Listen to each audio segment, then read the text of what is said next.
We are interested in studying the energy metabolism in different physiological and pathological conditions. Our work mainly focuses on skeletal muscle and liver, which are the most metabolically active tissues in our body. We use a variety of approaches, including signal transduction analysis, novel gene identifications, metabolomics, RNA sequencing, lockout mice phenotyping, etc., and hoped to answer why the energy metabolism is impaired in disease like diabetes and obesity, as well as in normal situations like aging. We are also interested to see how exercise benefits to our overall health at molecular levels. Currently, we are studying some new signaling pathways and identifications of novel intracellular molecules that are involved in lipid metabolism. We already found pathways like BDNF signaling, which are important to regulate beta oxidations and mitochondrial quality control in skeletal muscle. We also found that uh, enhancing the activities of this pathway by a natural existing product, 7-ADHF, is very useful to reduce the body weight gain in obese animals. Eventually, we hope that we will find some new druggable targets to treat metabolic disorders like diabetes and age-related diseases such as sarcopenia. Hi, I'm Dr. Gary Chen.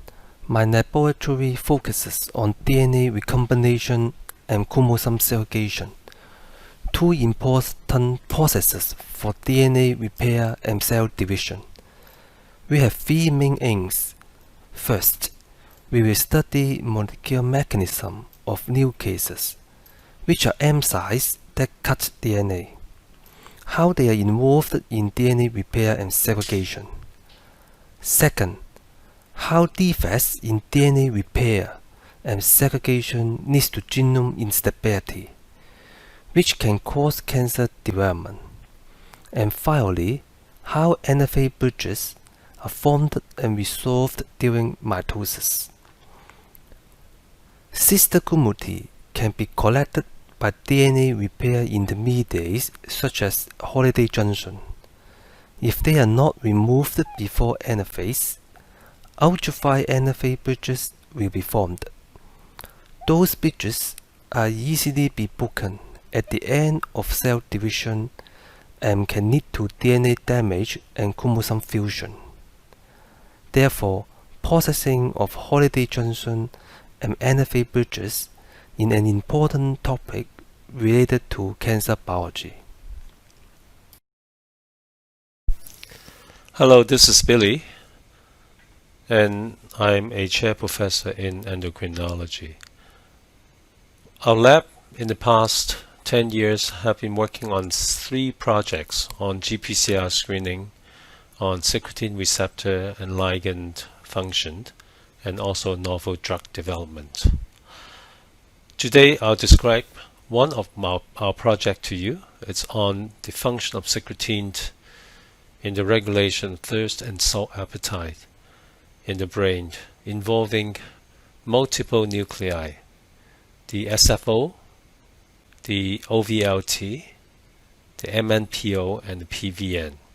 So secretin and secretin receptors are important pathway in all these nuclei, involving both thirst-driving pathway and the inhibition of the thirst-inhibiting pathway in order to stimulate water intake in our body.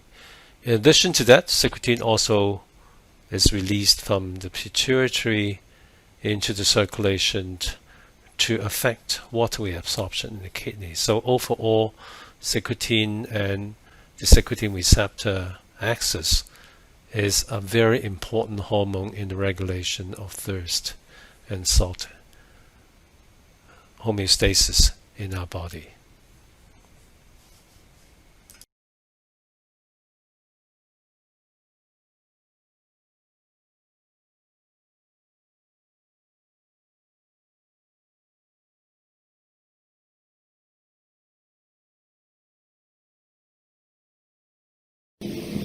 Hello everyone, and welcome to the Food Safety and Gut Health. My name is Hani Nizami, and my background is in the field of toxicology, or more basically the science of studying poisons. My interest really spanned from studying the impact of food contaminants on gut health and how these impacts will influence the disease development later in life. And because of my interest in gut health, I developed a great passion for studying gut microbiota, which is, as some of you may know, is a major player in maintaining a healthy gut environment. And during the past few years, we conducted a range of in vitro and animal studies to evaluate how different dietary components is, whether it's beneficial dietary components like probiotic, prebiotic, dietary fibers, etc., or harmful compounds like nanomaterial, like mycotoxins, which is a food contaminants, can influence the gut microbiota, and how these changes in the gut microbiota either lead to disease development or disease prevention. And to do that, we have been using a state-of-the-art tools to assess this approach using metagenomic approaches, intensive bioinformatics, system biology, metabolomics studies. And we have been successful in publishing several papers in top journals in this field. And also, not only that, but we have also produced a US-based patent based on our results on how dietary components influence the gut microbiota, where we have been looking at the effect, or where we have developed actually a microbial therapy targeting gut microbiota, which is then used for treatment of hepatocellular carcinoma. So if you are interested in the fascinating field of gut microbiota, please feel free to contact me on the email address listed above. Thank you. We are the first group to develop 3 important energy sensors, including sensors for ATP, NADPH, and the NADH-NAD ratio for implanter studies. These novel sensors will allow plant scientists to monitor the dynamic changes of these important energy molecules in various subcellular compartments and of various plant tissues, such as leaves, roots, gut cells, and pollens. The conventional methods require plant extraction prior to measurement and therefore are unable to measure their changes instantly or in subcellular compartments. By using these sensors, we have clarified a few important concepts in photosynthesis as well as in chloroplast and mitochondrial bioenergetics. Our novel tools have attracted attentions of plant scientists globally, which enable me to study a few interesting scientific questions with international collaborators. We have maintained an active research program with current grants awarded by the RGC. Our lab is interested in studying metabolites in plants, and we use grasses as model systems, including the important crop rights. Over the years, we have established the biosynthesis pathway for trypsin, which is a specialized metabolite commonly found in grass species. Trypsin is beneficial to human health, but it is only produced in leaves. So understanding how it is synthesized would help engineer this metabolite in edible tissues like grain. In grass cell wall, trypsin is a component of lignin, which is a barrier for the utilization of cellulose as ethanol biofuel. We demonstrated that through metabolic engineering, cell wall lignin content could be reduced, along with improved cellulose digestibility. Therefore, more fermentable sugars can be released for ethanol production. Our current research objective is to improve biomass utilization in grasses by manipulating the biosynthesis pathway of flavonoids, including trypsin. Meanwhile, we are also investigating the molecular regulation of trypsin pathway in order to come up with new strategies for metabolic engineering. Our work has been done in collaboration with Dr. Tobimatsu at Kyoto University. He's an expert in lignin biochemistry. Hello, I am Dr. Jimmy Lui, and I head the Human Nutrition Laboratory at the School of Biological Sciences of the University of Hong Kong. As the name suggests, the Human Nutrition Laboratory focuses on human nutrition research. Our human-based research projects are focused on understanding how foods and their components interact with the metabolism of the human body, in particular carbohydrate metabolism and blood pressure control. Our ultimate goal is to find food-based strategies for the prevention and management of chronic diseases such as diabetes and hypertension. Our lab also runs animal-based projects aiming at understanding the mechanisms behind the effects of discretionary sugar consumption on metabolic health. Apart from these, we also employ big data analytics approach in the study of nutritional epidemiology. For example, we are working on the UK Biobank dataset to examine the relationship of various food components and their genetic markers for consumption and chronic diseases outcomes such as diabetes. We also conduct health promotion research using smartphone-based intervention, as well as monitoring and surveillance of the prepackaged food supply in Hong Kong and around the world.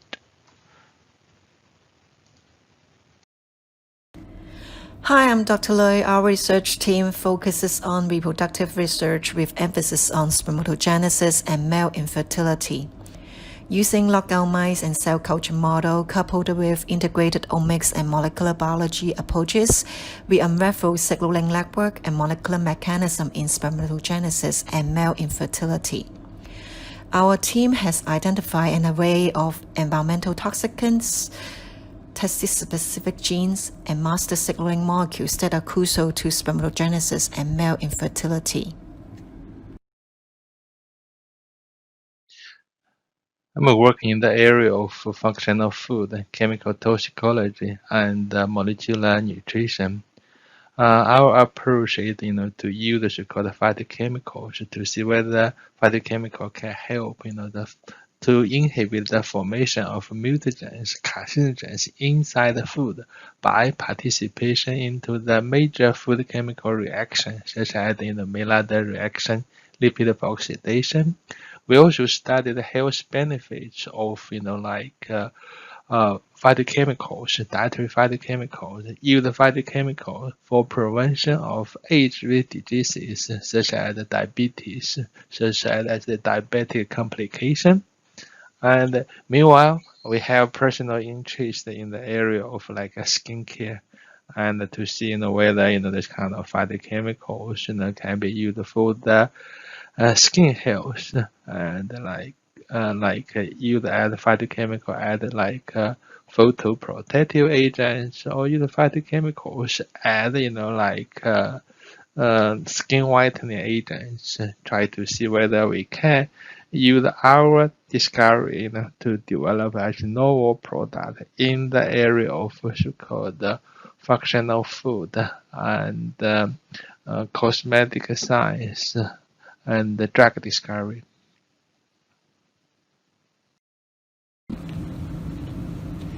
Our research focuses on signal transduction in cancer, in particular cell adhesion molecules. Using new techniques and innovative methodologies, our research endeavors to unravel the precise mechanism of cell adhesion dynamics pertinent to cancer development and metastases, aiming to provide insights for the development of new therapies. Hi everybody, this is Anderson Wong. I'm a professor from the School of Biological Science. I am a comparative endocrinologist by training. My area of research focus on endocrine regulation and signal transduction for hormone actions in fish models. In particular, for the research of pituitary hormone as novel intrapituitary regulators, as well as the functional crosstalk between feeding signal, and pituitary functions. Currently, we have two major projects in the lab, including number one, the autocrine-paracrine interaction among the different cell types secreting growth hormone, luteinizing hormone, and prolactin respectively, and number two, the crosstalk of growth hormone, IGF-1 axis with the hepatic regulation of a novel feeding regulator called spexin. With the support of GRF and HMRF grants throughout the years, we have published a good number of papers on the two topics, and a couple of our students are now independent researchers and have their own lab in mainland China. For that, I'm very happy.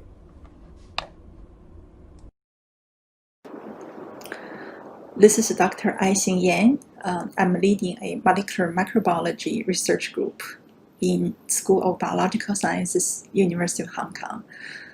Research in my laboratory primarily focuses on antimicrobial resistance, host pathogen interface, and CRISPR-Cas. Antimicrobial resistance is posing an alarming threat to the public health globally. It not only leads to the failure of the treatment of infectious diseases, but also the management of many other chronic diseases, such as cancer, diabetes, organ transplantation, etc. Because these patients often have a compromised immune systems and they are more susceptible to infection than healthy individuals, especially the infections from those hospital-acquired multi-drug-resistant pathogens. To tackle these challenging problems, we integrate multidisciplinary knowledge from molecular microbiology, chemical biology, genetics, etc. We're identifying novel resistant determinants from the clinically isolated multi-drug-resistant pathogens, understanding the molecular mechanisms of the resistance, and then develop novel anti-resistance treatments and strategies.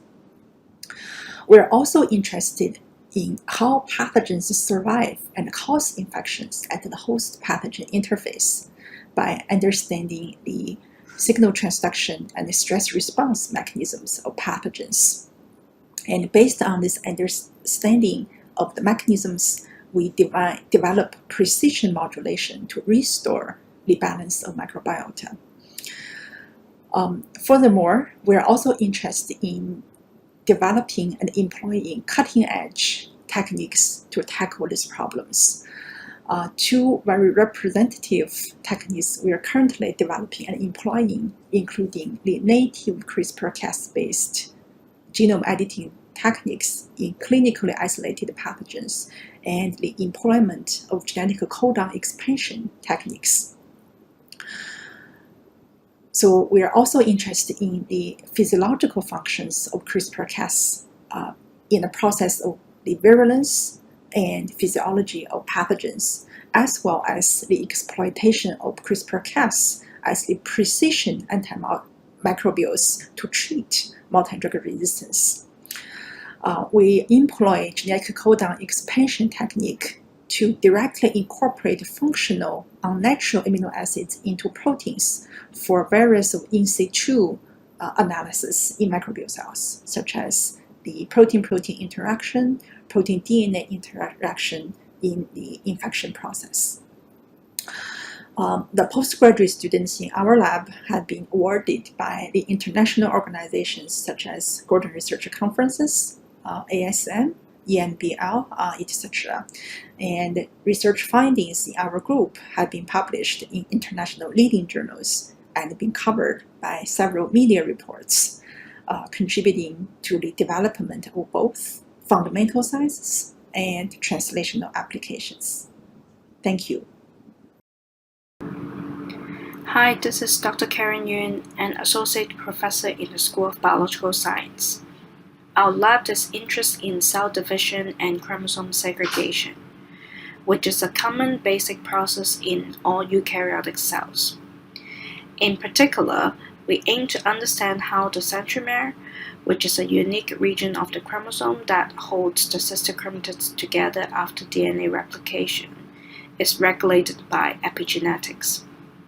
We want to know how this specific histone at the centromere is loaded by chaperone and how its function is regulated by histone modifications, transcription, and non-coding RNAs. At the same time, we want to understand how the sister chromatids are held together at the centromere before separation by cohesion, establishment, and maintenance. We use cell biology, live cell imaging, genetics, genomics, low input or single cell technologies to investigate this basic fundamental question. Our knowledge will be applicable to the understanding of chromosome abnormalities in cancers and congenital disorders, such as Down syndrome. At the same time, we are applying third-generation sequencing technology to detect chromosome abnormalities related to repeats and centromeres for diagnosis purpose. These are some of our publications, and we are mainly supported by the Hong Kong Research Grants Council through Collaborative Research Fund, General Research Fund, and Early Career Award.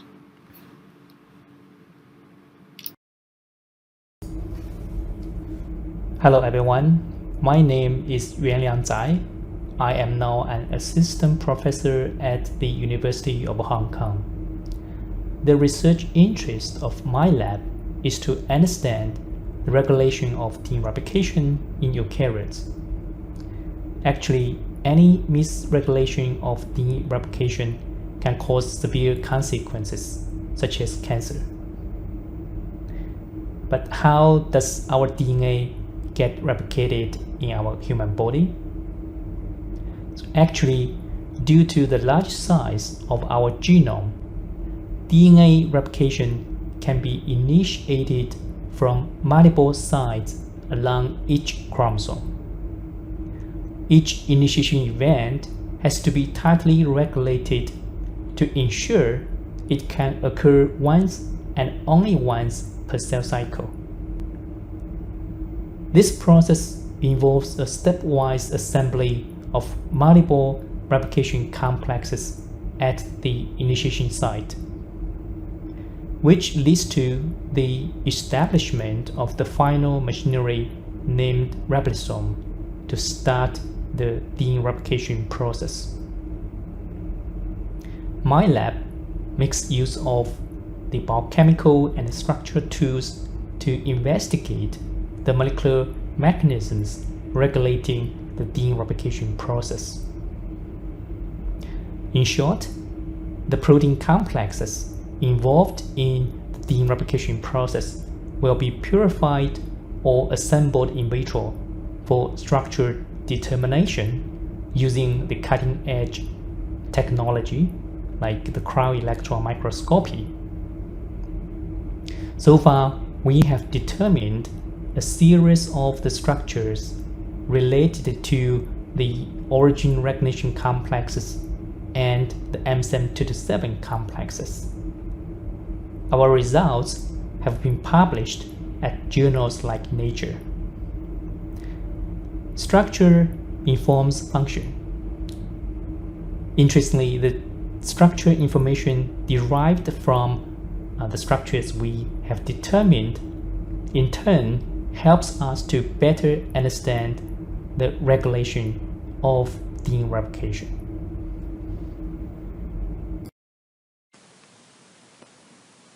Dr. Zhang's group focuses on genetic and epigenetic regulation of tumorigenesis.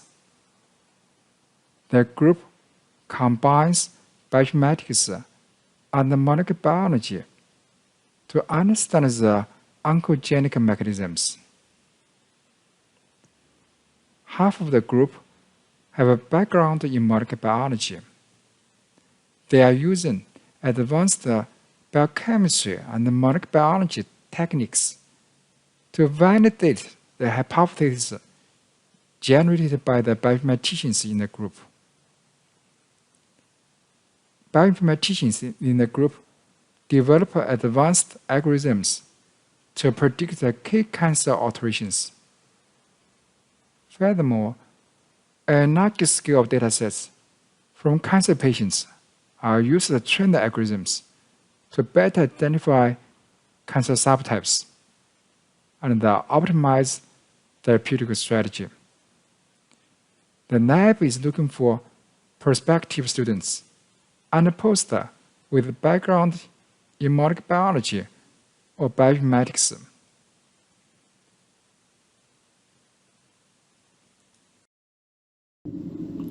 Hello, I'm Dr. Zheng. My lab works on the genetic basis of neuronal development, regeneration, and degeneration. So currently there are 4 major research directions in the lab.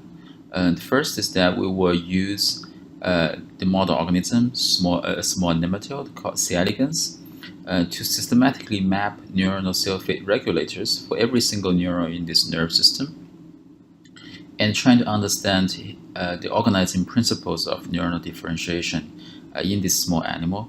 And through these studies, we're trying to gain some insights into what proteins and what genetic pathways are important for neuronal development in general. So the second direction is that we focus on the study of microtubule functions and trying to identify new regulators of microtubule functions in the process of axonal growth and regeneration. So we use a type of mechanosensory neurons with very simple morphology as a model, and to trying to identify genes and proteins and molecules that are important for both the growth and the regeneration of those neurons. So the third direction is that we're trying to use the small animal C. elegans to model Alzheimer's disease and Parkinson's disease, and then trying to find genes and the small molecules that can regulate neurodegeneration in the system, with a very specific focus on bacterial neural interactions. So in general, we're trying to find bacterial genes or bacterial metabolites that can influence host pathogenesis, especially for Parkinson's disease. The fourth direction is that we're trying to use a comparative genomics approach to understand the genetic basis of intraspecies and the interspecies variations in neuronal development. We're trying to ask the question whether the same individuals in the same different individuals in the same species will have the same number of neurons and the same number of the same types of neurons. And through these studies, we're trying to understand the evolutionary origin of neuronal diversity.